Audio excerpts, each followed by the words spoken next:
So to conclude the virtual day, I'm now pleased to welcome an old friend of the CfC St. Moritz. Bill Tai has been with us for several years, and I'm happy to have him with us for the virtual edition and the final speech of the day. I'm honored that I can lead the fireside chat with him today. So Bill, unfortunately, we're not in St. Moritz and not snow kiting, but of course, great to have you with us here. And the topic, your topic or our topic of the fireside chat will be how Zoom has empowered the world of crypto.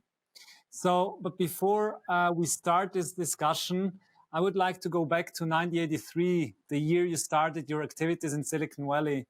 And from previous discussions with you, I know that crypto has its origins in the 80s. And I want to ask you first, what has 1983 and crypto to do with each other?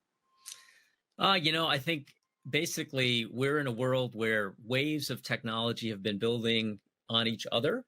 And to go back to that 83 date, I was talking to Nicola before this about how I got started in the Valley. I came out to Silicon Valley in 1983 to interview with the CEO of Fairchild, the former CEO of Fairchild, who was starting a startup. There were other startups at the time like Intel and National and Apple and AMD, and I joined his, which was LSI Logic. And that led to quite a fun, prosperous career riding pretty much every wave that's happened since Silicon Valley started. And Nicola, I don't know if you got specific questions about that, but that's how it started. Yeah, I think we talked also about the different waves of technology since you began in 1983, from machines to networks to internet and webs to data. And now we're in crypto and blockchain. So where do you rank blockchain in the whole process, where you see blockchain and crypto, of course, compared to these previous waves? Sure. So I think, basically we're in what I'd call, I guess, the third major mega trend of technology. If you think about what's happened since Silicon Valley formed, there have basically been three waves of encapsulating things. The first wave was really about the rerouting of electrons. The second was the rerouting of bits. And now we're basically routing assets.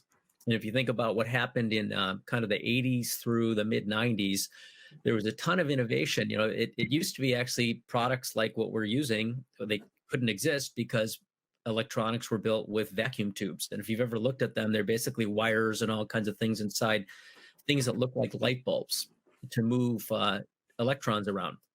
And once silicon came out, it basically lowered the friction, lowered the cost, made them more portable. And that led to a wave of innovation around computer systems, around communications gear, that led to a second wave, which was lowering the friction to the moving of bits. And it used to be, everyone will remember those pictures of telephone operators with, iPhone-like cables, plugging them into switchboards. There were systems like vacuum tubes, but phone switches that were pretty vulnerable and easy to break and unreliable, not very dense. Once those were digitized, electrons became bits, and you could move lots of information around with really low friction. We're in, I think, the third wave of that major trend, which is now the bits are representing physical assets. And you look at the wave of investing that's ultimately led me to investing in Zoom. We had first kind of physical Lego blocks with silicon, and then boxes made out of those, and then networks made out of those. Each of those were very investable waves. Then there was a big change to user interface. Companies like Google or Facebook or Twitter or Zynga, they're really just ones and zeros coming off a page. That was the fourth investable major wave. And now we're in, I think, what is a wave of data science. Blockchain to me is sort of a subset of that. If you think about what it has happened, as companies have learned to move bits around, the more efficient companies measured all of that stuff. So Twitter, Facebook, et cetera, used Hadoop and other technologies to really optimize what was happening with the movement of bits. Those have now become abstracted to what looks like private clouds for assets. So think about what is an Uber. It's basically a data science cloud with cars on the end of it. Blockchain is a data science cloud with digital assets on the end of it. So I think we're fifth wave of technology, third wave of major sort of societal change built on technology. So if we before we go back to the topic of the fireside chat, I mean, I don't know if you could listen to Meltem also. She talked about restrictions due to physical components as well. So where do you see the restrictions if we talk about that? I mean, there is not infinite, I don't know, resources to handle this new wave. So where do you see the restrictions in it and the challenges, of course? And Nicolo, do you mean the restrictions in terms of the scalability of the back end of Bitcoin, or do you mean, what do you mean? For example, where do you see still challenges that we have to work on to make like the next step? Yeah, I think, Meltem, of course, that the Bitcoin blockchain, it has its own mining structure. As some of you guys know, I was the person that wrote the check to fund the silicon for Bitfury, and have been part of that effort for many years. I'm chairman of Hut 8 Mining, which is a publicly listed North America's largest publicly listed Bitcoin mining operation that also is one of the largest hodlers. We're sitting on 3,000-ish Bitcoins. Yeah, so the Bitcoin infrastructure, it's an interesting question because it is one that became very, very capital intensive. I think it was not intended at the beginning of that wave to be something that would end up with concentrated chunks. And then in the 2017 ramp, of course, it got a lot more concentrated than I thought it could, with companies like Bitmain and Bitfury dominating chunks of it. I think Ethereum was an interesting, prior Ethereum was an interesting step in. I remember when Vitalik was raising, I actually ended up passing on funding Ethereum. But his argument was Bitcoin had gotten too concentrated in the hands of silicon chip designers, right, and that you wanted to make a protocol that was more distributed. Go ahead, Nicolo. I'm sorry. No, please continue. That was just also what Meltem added in her speech, that some, I would say, inputs in the whole value chain were like finite. So please go on. Bill. Yeah, so I think there's a lot of misconceptions about. I'm going to divert a little bit to talk about green energy, because I do have a nonprofit that supports environmental conservation, and I get a lot of input from people that they can't believe that I support a Bitcoin mining company. But the thing that I wanted to point out about this is, when you look at the economics of mining, it's something that is, of course, incredibly energy intensive. And the thing that most people don't realize is that the lowest cost energy actually comes from green sources. If you look at the cost of something like hydro, where you put up a big fixed capital spend and then you have a spinning turbine, the marginal cost of that is far, far, far lower than trying to run dump trucks digging coal out of the ground. And then, the variable cost of moving coal around is very high.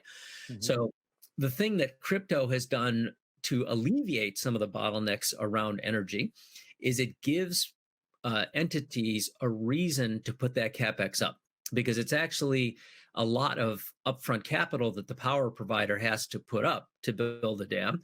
And unless you have big sources that are pulling on that, there's no reason to go do that. And you're stuck in a world of coal. So I think, there's supply and demand market forces that are going to alleviate the bottlenecks if there is a real need. And if for some reason the back end can't really scale, it will move. For example, in, kind of the mining area, proof of stake. So I think market forces, we're all capitalists on this call. So I think in the end, the market forces will rule. People are very creative. They will solve those problems. So, Bill, just let's go back. We came from 1983 with the waves of technology that we saw, with now the 3 megatrends in technology. So if we go back to our topic of today, so why do you think, because when I talk to people about, well, look, and we talk with Bill about Zoom has empowered the world of crypto, everyone was like, okay, you have to explain me that. And I was like, no, I'm going to ask Bill. So, yeah, and you can really share your thoughts on that, please, because I think it's a really interesting thought. But please just explain to us all what you mean by that Zoom has empowered the world of crypto. It's been, of course, everybody probably knows Zoom and has used it today. It wasn't the case when I seeded it in 2011 or 12, 13. It took us 2 years to get the seed money raised for Zoom. Zoom represents what we are. It's basically a fabric for a distributed world. If you think about the development of technology in the 80s, where you had a model funding the production of silicon chips, you had heavy syndication from big venture firms that had to gather up a few $100 million, put it into the ground in a factory, get a bunch of designers, a few hundred people into a building, and you build a burn rate up to millions of dollars a month and carry it for 5 to 7 years before you spit out a $10 product. And that was the business model. And everybody had to be in one place.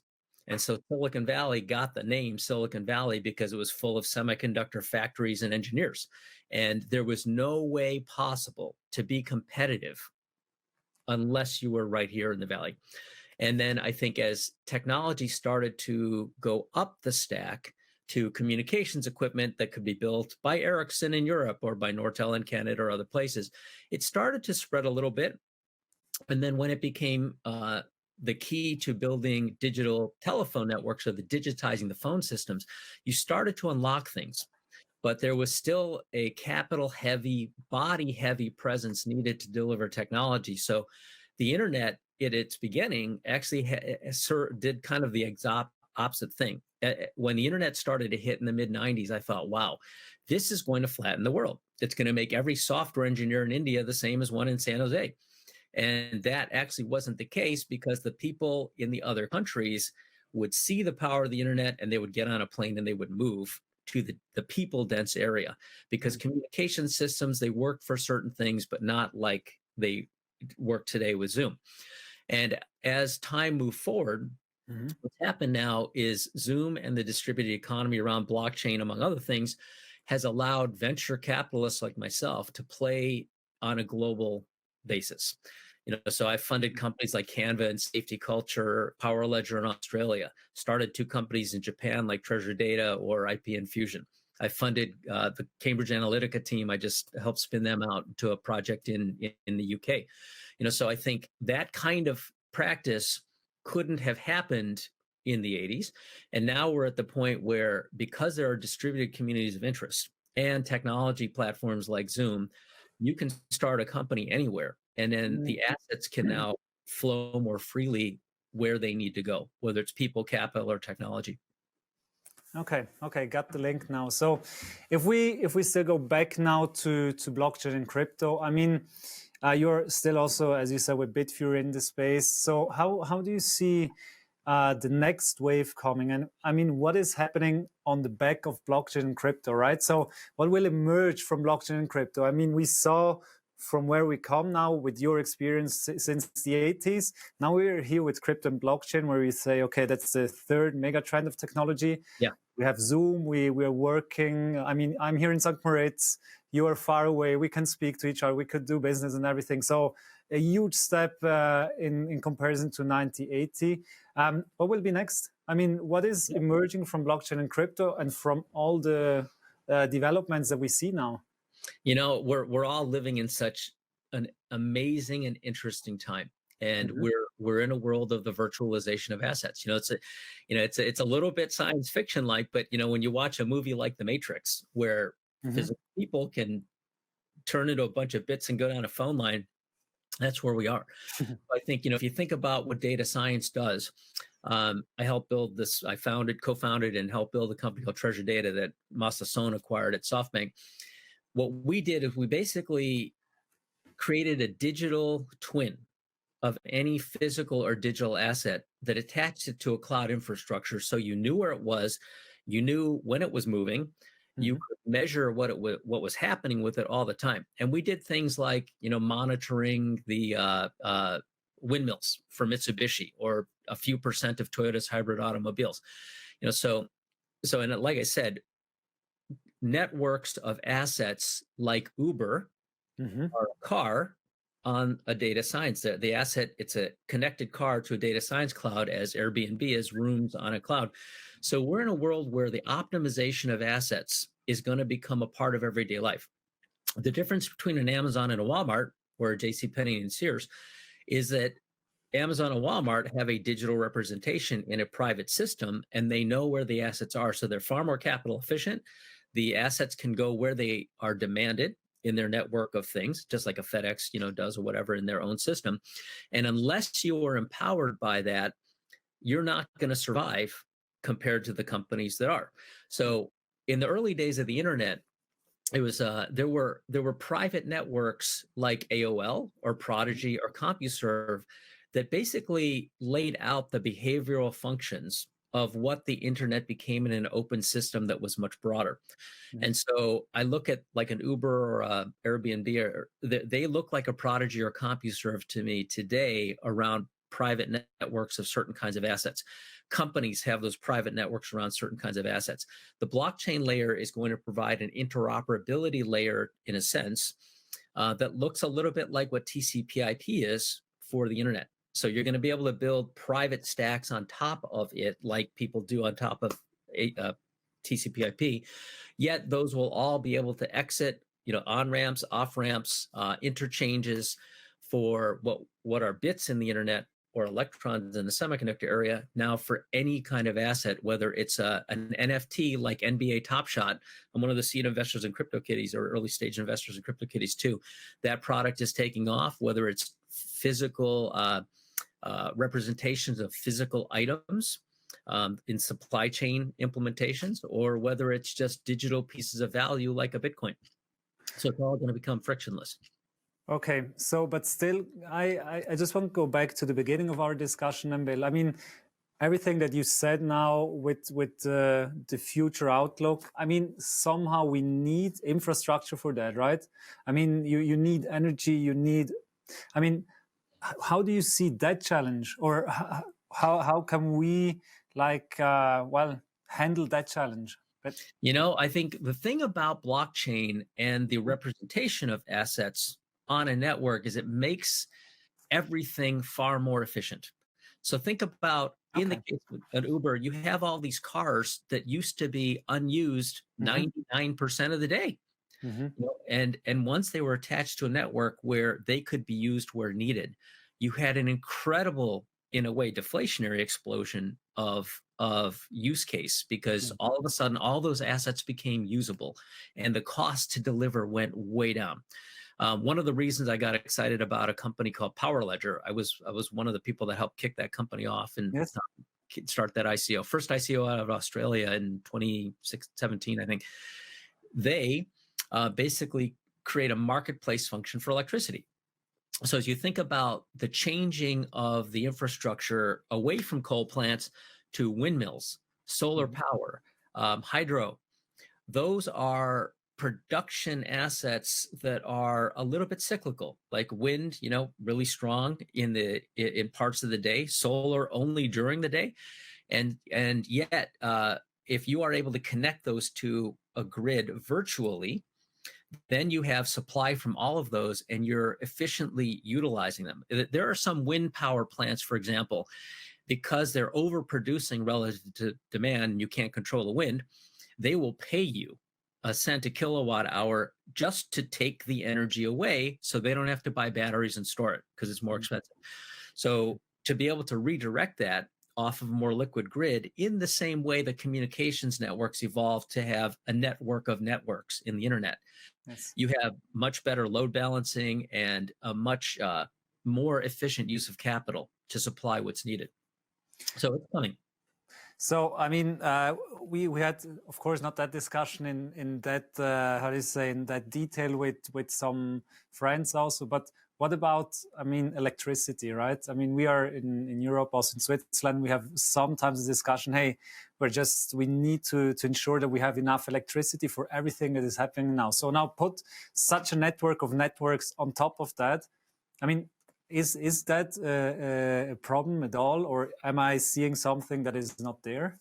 No, the transmission interconnectivity does matter, right? So there are certain kinds of infrastructure that, when they were laid out in America, for example, whether it was the railroad tracks or the telco networks or the cable networks, the government had to provide a regulatory framework to incentivize the kind of a national somewhat standard where things could interconnect. I mean, if you had railway lines with different widths of train track in different cities and you couldn't run the train all the way across, they wouldn't help very much, right? And All right. so same with, cable standards. So I think we're in an area in blockchain where I think the blockchain part of it, because it's virtualized and represented in bits, Mm-hmm.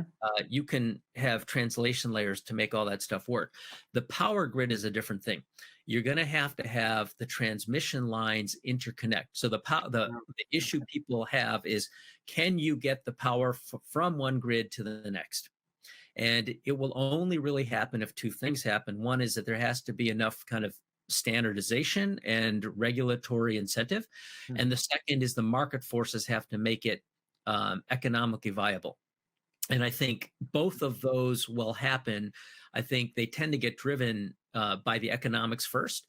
So if it is more economic for people to do that, and there's public outcry to make it happen, it makes sense. As a for example, in California, we have a billing system here for power that is cyclical, depends on demand during the day, and in middle of summer, sometimes it's 26 cents a kilowatt hour.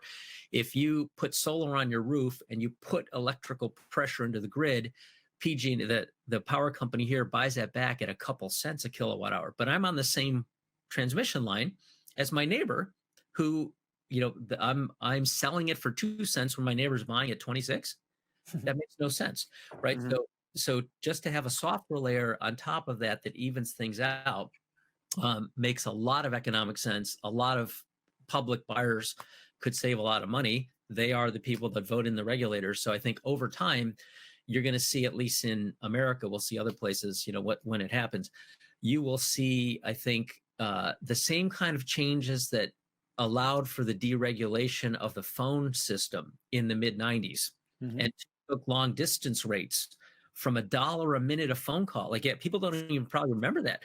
You used to pay $1 a minute to call. I would call you, Nicolo, for 20 Yeah, right.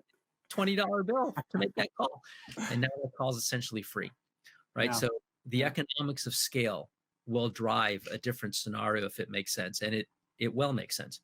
Okay, so Bill, I would just go. Thank you very much for that discussion. I think I would have plenty of other questions as well, but I'm just taking here also a question from the public. So startups, and just to come back also to crypto, startups are hard and have a failure rate out of 10. 1 wins, 3 go live style. That's already good, and 6 bust. Is the word we see ourselves in crypto, moving target. So which world are we living at the moment? So venture and crypto they're related, of course, but it's when I started in venture capital, after my startup phases in like the 80s, I went into venture in 1991, so 30 years ago. And at that time, I was told by the founder of Sequoia, Don Valentine, that if I were any good, out of 10 companies, I'd have 2 go to 0. I'd have 6 be sideways and be kind of worth 1 times my money, but they might not even be liquid. And I might have 2 companies that were 10 times my money. And so if I could get 24 back on 10, that was doing pretty well. Things have changed a lot because the business has gotten a lot less capital intense, meaning that they're also more flexible, because you would kind of raise a lot of money to do one thing, try for 5 years, and you wouldn't know whether you were failing or not for 3 or 4 or 5 years. Now you can have companies that are a couple of kids in a dorm room, and they're much more nimble. The second thing that's really changed is the size of markets is enormous now. Mm-hmm. When I started in venture, PCs might have been 12 million units a year. So if you're a software developer writing something like Lotus 1-2-3, you had to get a significant part of the market at a few $100s a copy of your software to try to make an okay sized business. Now you can reach hundreds of millions of people, if not billions, like a Facebook or Zoom in the hundreds of millions, in a matter of years. And you can do it with an infrastructure that didn't cost that much. So the size of outcomes is 3 orders of magnitude bigger than it was then. And the failure rate, it depends on how and when they start. And in a field like crypto that has a lot of change, nimble teams have a great advantage because they can pivot and move to go where the action is. So there's a phrase that I use in venture called, you have to move to the fast moving water, right? Because if you're in a stagnant pond, you're going to die. Yeah. And crypto is full of so many rivulets. I think part of the trick is not head faking yourself into thinking something that looks like a rivulet that isn't, that it's got to be real, right? So I think sticking to foundational trends matters, but the size of market and the opportunity set is very big. It feels like the formation of the internet again in the mid 90s when it was just crazy with innovation, and it's happening again. So just to conclude then our fireside chat, Bill, thank you very much also for that. So in combination, I hear from your words the size of market, of course, but also the mobility. And that brings us back, I think, to Zoom, right? I mean, with Zoom, you have 100% mobility. You can stay at home. You can be a kid, as you said, somewhere. You can connect to Asia, to South America, I don't know, to people that you want to work together. So for you as a VC, is it easier to find good companies now? Oh, it's remarkable. Like, it has increased my opportunity set geometrically. Oh. Okay. And it's also made it a lot easier to pull resources into the projects with momentum. So before, when you were geographically confined, all you could pick from is what was near you. Don Valentine used to say, never fund something that's more than an hour drive away from your office. And you were kind of limited also in hiring to the people that live nearby, but I managed to fund things like Canva in Perth, Australia. Originally, they moved to Sydney now, but that company's now, 460 million ARR, $15 billion valuation. Yeah. She was a 20-year-old gal making high school yearbooks in her mom's living room when I seeded her. Those kinds of things, it didn't happen, in the last wave.